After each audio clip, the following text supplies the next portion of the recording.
Last কয়েকদিনে আমাদের দেশের বিভিন্ন জায়গায় আমাদের অনেক সম্পদ নষ্ট হয়েছে।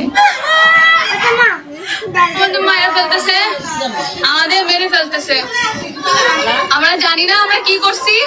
কোটা আন্দোলনের সময় আন্দোলনকে ভিন্ন খাতে প্রবাহিত করার জন্য সরকারের কথা মতো তৌহিদ আফ্রিদি সোশ্যাল মিডিয়া ইনফ্লুয়েন্সারদের করেছিল টাকার অফার, যে টাকা নিয়ে তাদেরকে ভিডিও বানাতে হবে এই গণ আন্দোলনের বিপক্ষে।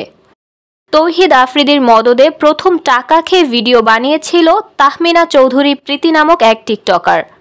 ক্ষতি আমাদেরই ক্ষতি, কারণ দেশের সম্পদ আমাদেরই সম্পদ। তিনি স্ক্রিপ্ট দেখে শেখানো বলে আউড়িয়েছেন 1 মিনিট 3 সেকেন্ড ধরে।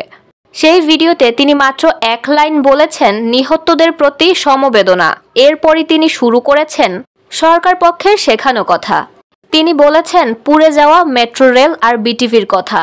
আমাদের অনেক সম্পদ নষ্ট হয়েছে, সেগুলো হচ্ছে মেট্রো স্টেশন, ফুটওভার ব্রিজ, আর অনেক কিছু। প্রীতি আরও বলেছেন যেখানে তিনি 2 ঘন্টা লাগত কোনো জায়গায় যেতে, মেট্রো রেলের কারণে সেখানে তিনি 15 মিনিটে যেতে পারতেন।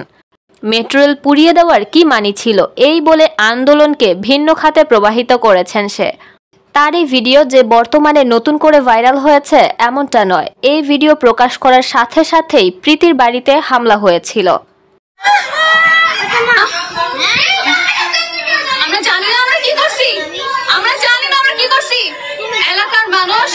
যেটি জানিয়েছেন আরএস ফাহিমও। আরএস ফাহিম জানিয়েছেন টাকা খেয়ে ভিডিও বানানোর কারণেই মূলত তার বাড়িতে হামলা হয়েছে। ওরে টাকা পাঠাইছে বিকাশে, ওই জন্যই ওর বাসাটা ভাঙচুর হয়েছে। আমি যখন মানজিরে বললাম ওটা কি কোন একটা ফল্ট করছে যে কারণে ওর বাসা ভাঙচুর হয়েছে। প্রথম ভিডিওটা সেই বানিয়েছে। শুধু প্রীতি না, প্রীতির মতো অনেকে এসে হয়তো এখন বলবে তারা চাপের মুখে পড়ে এই ধরনের ভিডিও বানিয়েছে।